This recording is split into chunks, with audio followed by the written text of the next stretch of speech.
This is an HP News Network special report.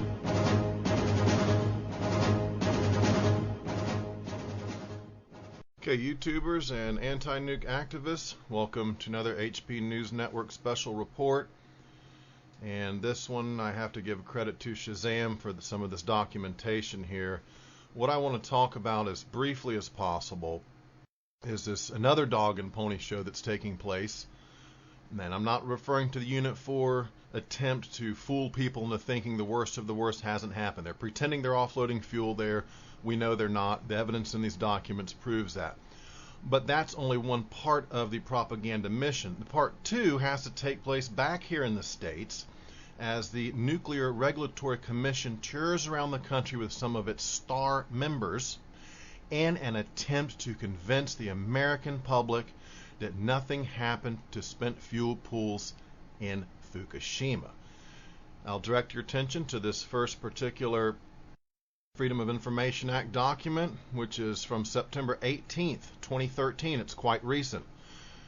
This is in regards to the public meeting at Rockville, Maryland. Like I said, they're touring around the country in certain spots. You can listen to the NRC tell you their version of what happened, and you might get lucky and have a chance to ask a question at some of these public meetings. But will you get a forthright and honest response from the NRC? And I'm going to prove to you here today that you will not.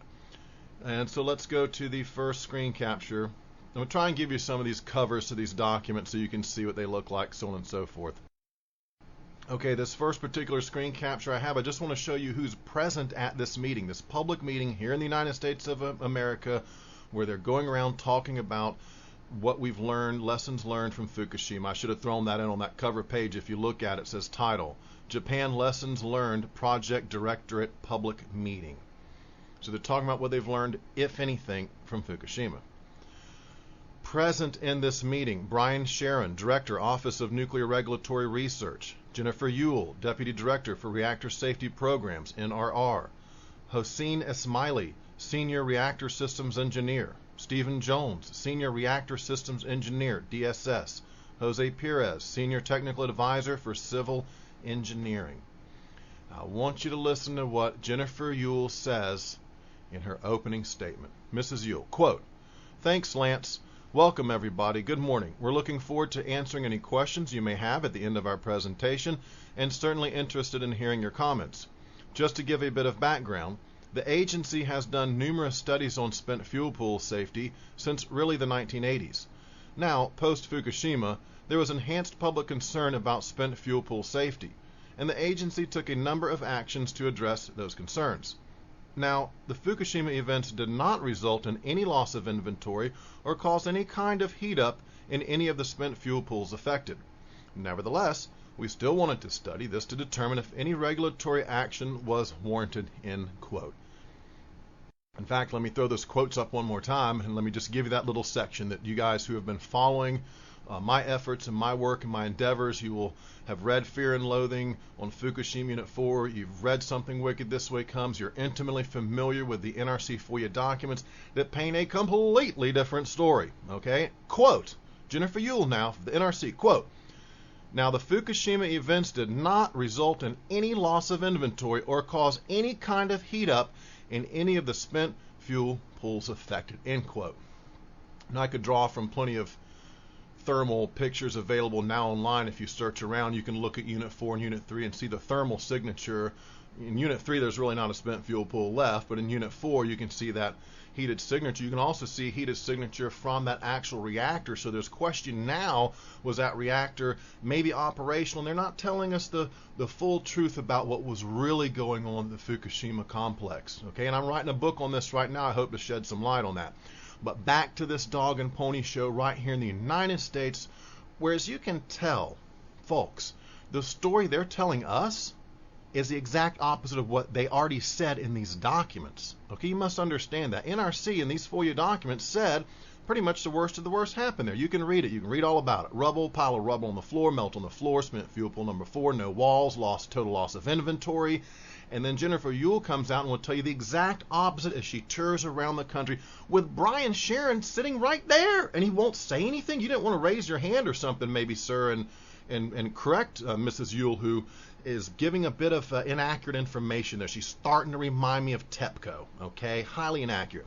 The screen capture you're looking at now is taken from online, and this is one that's very popular. You can just look and see the damage at Unit 3 and Unit 4. Did you think there might have been a heat up there? Do you think maybe the pool lost some inventory and maybe there's a Zirc fire? I'm going to show you some more evidence of this. I'm not going to beat a dead horse here, but this is critical that I show you the disparity between the two descriptions, the two accounts of what happened at Fukushima.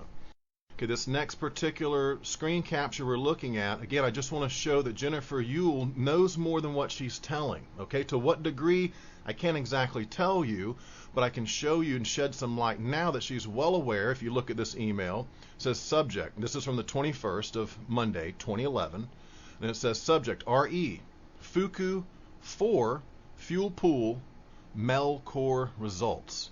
Okay, what does that mean? Fukushima 4 for Unit 4 fuel pool melt core results. Again, in these documents, there's a profuse amount of information that shows that Unit 4 lost all of its water. There's a Zirc fire, and likely chances are the majority of that fuel has already burned up. There's nothing to unload. It's a complete fabrication. It's a complete hoax, and they're attempting to pull the wool over our eyes right now. She says in this letter, Randy, no one is questioning NRC's analysis. We have a KAPL representative here at the Ops Center, and he indicated that KAPL had done some calculations using Melcor for the Admiral, and they wanted to ask NRC's help in reviewing them. I won't read the whole email. You can go through it yourself, but that's the important part right there where they're discussing this Melcor for unit number 4, spent fuel pool number 4. So Miss Yule is well aware that there is a heat up, because here they're kicking back and forth. Is that pile of melted superheated fuel, is it going to ablate? Is it going to burn through the concrete? Is it going to burn through the rebar and go down like the China syndrome? That's what they're asking here. Clearly you can see Jennifer Yule is the sender of this email. And this next email from Jennifer Yule, March 21, Monday, March 21, 2011, subject, same thing. RE, Fuku 4 fuel pool, Melcor results. And she goes on to say, the question Naval Reactors is asking is whether the Unit 4 spent fuel pool will reach concrete ablation temperatures. Okay, so what is in question? Spent fuel pool number 4. What are they wondering? Hey, is that fire and the loss of inventory and that superheated corium blob of melted fuel rods that have melted down this blob, are they going to burn through the concrete? Are they going to burn through the rebar? Gee, we're really worried.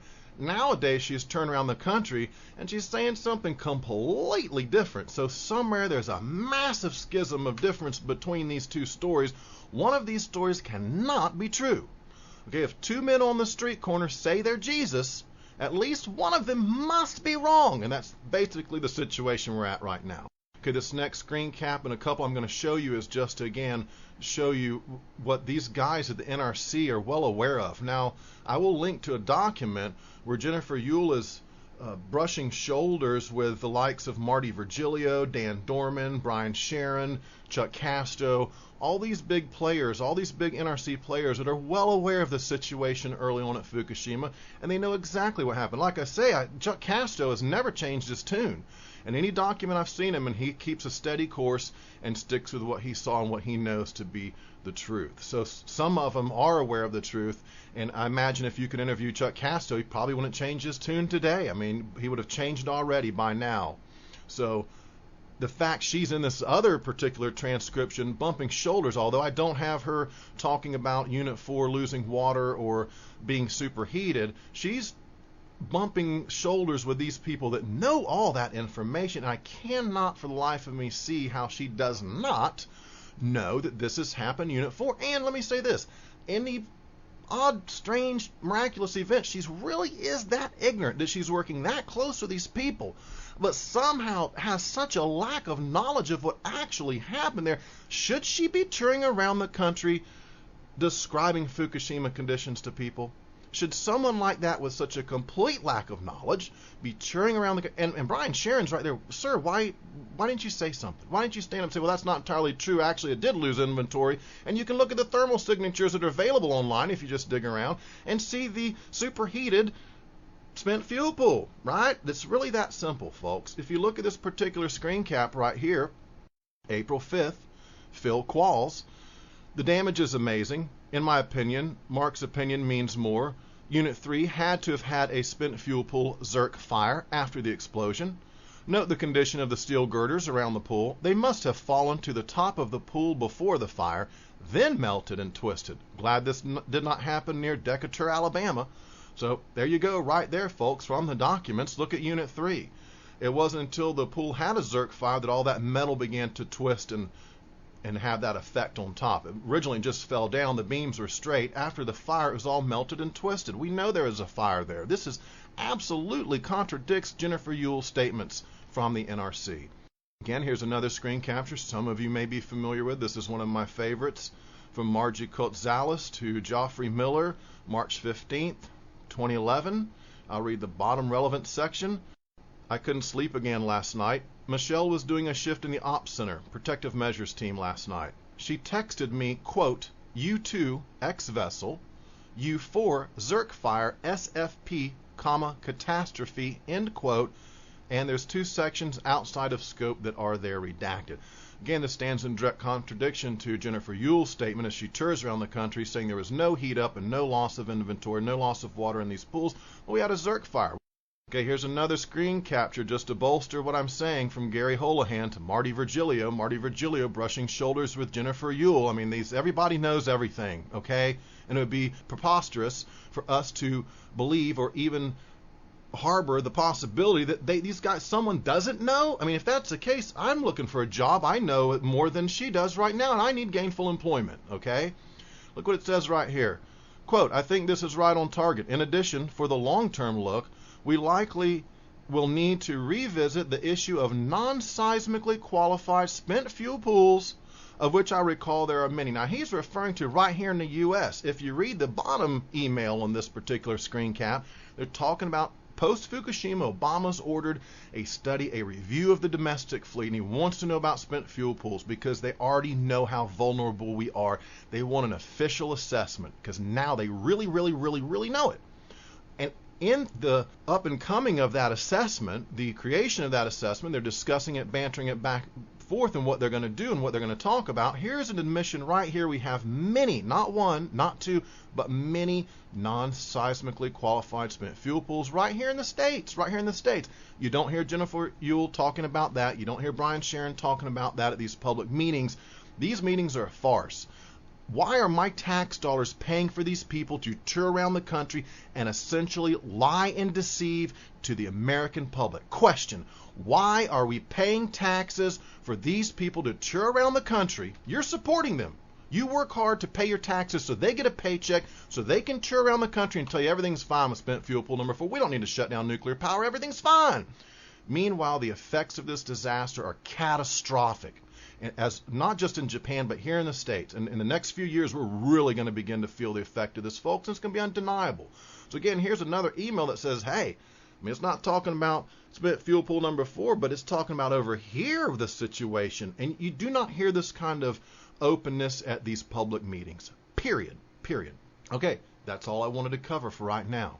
I'm not demanding anybody's resignation. Jennifer Ewell, Brian Sharon, it would be the right thing to do, the moral thing, the ethical thing, to tender your resignation immediately. Well, that's not my place to call for that, although the American public certainly can and maybe should. I'm going to also link to that one document where Jennifer Ewell is back and forth with some of these bigwigs. Like I say, if you look at Marty Virgilio and what he knows in these documents, you can't tell me those two talk on a daily basis and don't share the same information, folks. These higher level players, as you will find in Plumegate, all pretty much know the same thing. It's just very few of them, like Casto, are willing to stick to the truth and tell the truth. Okay, that covers it for another HP News Network special report. This is your host, Hatrick Penry. Over and out. This has been an HP News Network special report. We need to get subscribed and get this unity stronger and beat YouTube at their own game. Okay, that's what this is about. Like I say, go to the remix button, hit the remix button. That way you'll have this video and keep up with this. Otherwise, YouTube's just going to control us, guys, and it's really bad.